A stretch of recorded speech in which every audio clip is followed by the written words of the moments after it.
और खबर सिरोंज से, जहां के एक निजी स्कूल में मासूम बच्चों के यौन शोषण का मामला सामने आया है। इसके वीडियो लीक होने के बाद मामला प्रकाश में आया, जिसके बाद बच्चों से माता पिता ने पूछताछ की तो बच्चों ने आपबीती सुनाई।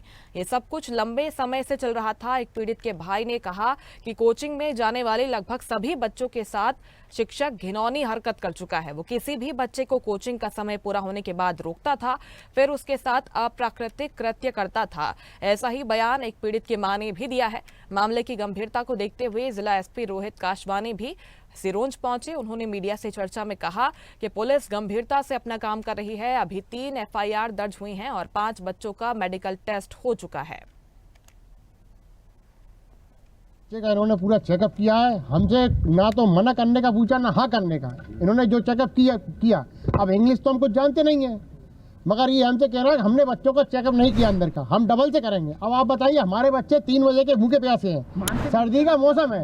अब इतने से बच्चे पहले से ही बच्चे प्रताड़ित हैं और अब आप दोबारा से डबल से उन्हें प्रताड़ित कर रहा है। ये कौन सा तरीका? अगर ये बच्चों को कुछ हो जाता है, बीमार हो जाएगा, कुछ बच्चे हो जाएगा या मर जाएगा ये बच्चे, तो इसका जिम्मेदार कौन होगा? 1.5-2 घंटे बाद डॉक्टर बाहर निकल के आते हैं और बोलते हैं कि ये चीज़ तो मैं नहीं कर सकता, ये केस मुझसे हैंडल नहीं होगा, सर ने ये बोला।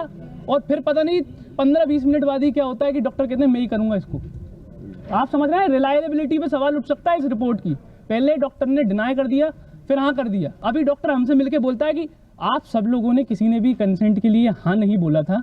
हम एक्सपर्ट ही राय ले रहे थे, मामला संगीन है, इसलिए नहीं, शाम को आपके द्वारा मेडिकल नहीं किया गया बच्चों का, जांच वगैरह कुछ भी नहीं हुई अस्पताल में? जांच हुई होती, उनका गुदा परीक्षण कर लिया गया है फर्दर के लिए। सिरोंज में कुछ बालकों के साथ आपराधिक कृत्य का एक प्रकरण सामने आया है। उसमें जो कोचिंग के शिक्षक हैं उसके विरुद्ध पुलिस ने 3 एफआईआर दर्ज कर ली हैं और भी जो बच्चे हैं उनसे पूछताछ की जा रही है और इसको पुलिस पूरी गंभीरता से ले रही है और इसमें कड़ी से कड़ी कार्रवाई की। और इस खबर पर ज्यादा जानकारी लेंगे, सिरोंज से संवाददाता रिंकू सुमन हमारे साथ जुड़ गए हैं। रिंकू, बेहद गंभीर मामला सिरोंज से सामने आया है। जिस टीचर को मार्गदर्शक बताया जाता है, भगवान से भी ऊपर का दर्जा दिया जाता है, वही टीचर ने ऐसी घिनौनी हरकत को यहाँ पर अंजाम दिया है। फिलहाल अपडेट क्या है इस मामले में? गिरफ्तारी हुई है क्या? जी मुस्कान जी, मैं बता देना चाहता हूँ कि अभी आरोपी फरार है और इस पूरे मामले में जब रात्रि में एसपी रोहित कासवानी भी रात्रि 10:30 बजे आए हुए थे और पहले तो जब बच्चों के मेडिकल के लिए पारसी हॉस्पिटल लाया गया तो पहले ड्यूटी पर उपस्थित डॉक्टर पंकज साकेत ने पहले मेडिकल करने से ही साफ इनकार कर दिया था। फिर लेकिन उसके बाद आनंद फानन में जब मामला गंभीर होता हुआ दिखा और बच्चों के परिजन दोबारा थाने पहुंचे, उसके बाद एसडीएम हर्षल चौधरी और रोहित कासवानी ने मिलकर बातचीत करके फिर लेटरी बीएमओ और आसपास के डॉक्टरों को बुला के रात्रि लगभग 1 से 1:30 बज गए बच्चों के मेडिकल होने में। तो आप समझ सकते हैं प्रशासन की कितनी बड़ी लापरवाही है। दिन में घटना घटती है और उनके मेडिकल शाम को हो जाना चाहिए था, लेकिन शाम को मेडिकल नहीं होता है और रात में ऐसे सर्दी के मौसम में बच्चों के लिए रात में परेशान किया जाता है और रात्रि के 1:30 से 2 बजे करीब मेडिकल किया जाता है।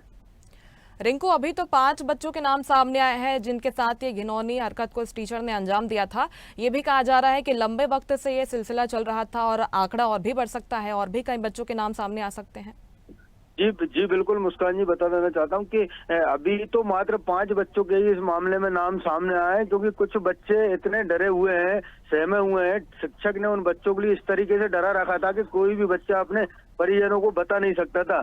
लेकिन जब किसी बच्चे ने एक बच्चे ने हिम्मत की और अपने परिजनों को बताया, क्योंकि जब बच्चा कोचिंग नहीं गया 2 से 3 दिन, तो परिजनों ने उससे पूछा कि बेटा कोचिंग क्यों नहीं जा रहे हो आप, तो उसने रोने लगा और उसके बाद उसने अपनी पीड़ा अपने परिजनों के लिए बताई। जब ये मामले का खुलासा हो पाया है, नहीं तो मामले का खुलासा ही नहीं हो पाता। और इसमें लगभग अभी ये मामला काफी लंबे समय से चला आ रहा है और लगभग इसमें आंकड़ा भी बढ़ सकता है, 20 से 25 बच्चे भी हो सकते हैं अभी इसमें। रिंकू, टीचर अभी फरार बताया जा रहा है, लेकिन क्या परिजनों को तलब किया गया है? इस मामले में कैसे आगे कार्रवाई हो रही है? क्या टीम्स का गठन किया गया है कि उसे जल्द से जल्द पकड़ा जा सके? जी बिल्कुल जी, एसपी रोहित कासवानी जी के मार्गदर्शन में रात्रि में ही टीम गठित की गई है और फरार शिक्षक के लिए पकड़ने के लिए टीम रवाना कर दी गई है। रिंकू, आप ये भी बता रहे हैं कि यहाँ पर डॉक्टर्स की तरफ से भी लापरवाही सामने आई है। जो डॉक्टर्स वहाँ पर मौजूद थे उनका यही कहना था कि मैं तो फ्रेशर हूँ, मैं अभी मेडिकल नहीं कर पाऊंगा। उनके खिलाफ भी कोई एक्शन लिया जा रहा है क्या? अभी कुछ ऐसा मामला सामने नहीं आया है कि डॉक्टर के खिलाफ एक्शन लिया जा रहा है, लेकिन डॉक्टर की सबसे बड़ी लापरवाही है कि बच्चों के भविष्य के साथ खिलवाड़ करना, क्योंकि यदि शाम को ही मेडिकल हो जाता तो उन बच्चों को परेशान नहीं होना पड़ता। और परिजनों ने तो ये तक आरोप लगाया, यदि रात्रि के 1:30 बज रहा है, हमारे बच्चों को कुछ हो गया तो इसका जिम्मेदार कौन होगा। बिल्कुल, जाहिर तौर पर जो भी दोषी है उस पर एक्शन लिए जाने की मांग यहाँ पर की जा रही है। टीम्स का गठन किया गया है, आगे एक्शन लिया जाएगा। बहुत शुक्रिया रिंकू आपका जानकारी के लिए।